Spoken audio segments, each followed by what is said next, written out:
എല്ലാരും പറയും സ്വിഫ്റ്റിന്റെ പൈസക്ക് ഇന്നോവ, അൾട്ടന്റെ പൈസക്ക് ഇന്നോവ. നമ്മൾ അങ്ങനെ ഒന്നും പറയണില്ല. 2006 ഇന്നോവ 2.5 ലക്ഷം റുപ്യക്ക്, 2.5 ലക്ഷം റുപ്യ ഫൈനൽ റേറ്റ് ആണ്. ഓൾറെഡി വണ്ടി ഇറങ്ങിയ അതേ ടൈപ്പിലാണ് വണ്ടി ഇറങ്ങിയത്. ടൈപ്പ് 4ഉം കാര്യമൊന്നും ആക്കിയില്ല.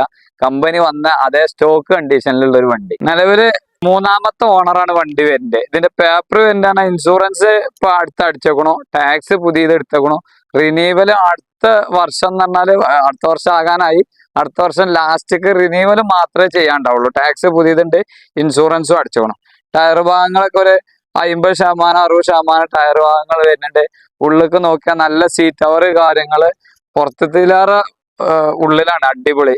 നല്ലൊരു സീറ്റ് കവർ ചെയ്തേക്കണോ, നല്ല ആൻഡ്രോയിഡ് സെറ്റ് ഉണ്ട്, റിവേഴ്സ് ക്യാമറ കാര്യങ്ങളൊക്കെ ഉണ്ട്. അത്യാവശ്യം മെക്കാനിക് ഭാഗം നോക്കുകയാണെങ്കിൽ തന്നെ നല്ല കണ്ടീഷനാണ് വണ്ടി. 2006 സംബന്ധിച്ച് നോക്കുമ്പോൾ അത്യാവശ്യം നല്ല കണ്ടീഷനിലുണ്ട്. ഇപ്പൊ ടൈപ്പ് 4 ആക്കാൻ ഉദ്ദേശിക്കുന്നവർക്കാണെങ്കിലും ഇങ്ങനത്തെ ഒരു വണ്ടി എടുത്ത് ടൈപ്പ് 4 ആക്കണമെങ്കിലും ചെറിയ പൈസ മുടക്കിയാൽ ന്യൂ ഷേപ്പ് ഒക്കെ ആക്കാൻ പറ്റിയൊരു വണ്ടിയായിട്ടാണ് നമ്മൾ വന്നിട്ടുണ്ട്. അപ്പൊ നമ്മൾ ലൊക്കേഷൻ നിങ്ങൾക്ക് അറിയാലോ, മലപ്പുറം ടൗണിൽ മച്ചിങ്ങുള്ള MK യൂസർ കാറിലാണ് വണ്ടി ഉള്ളത്. ഇതേമാതിരത്തെ ചെറുവണ്ടി വലിയ വണ്ടികള് ആവശ്യമുള്ളവരെ നമ്പർ താഴെ കൊടുക്കുന്നുണ്ട്, വിളിച്ചോളുണ്ട്.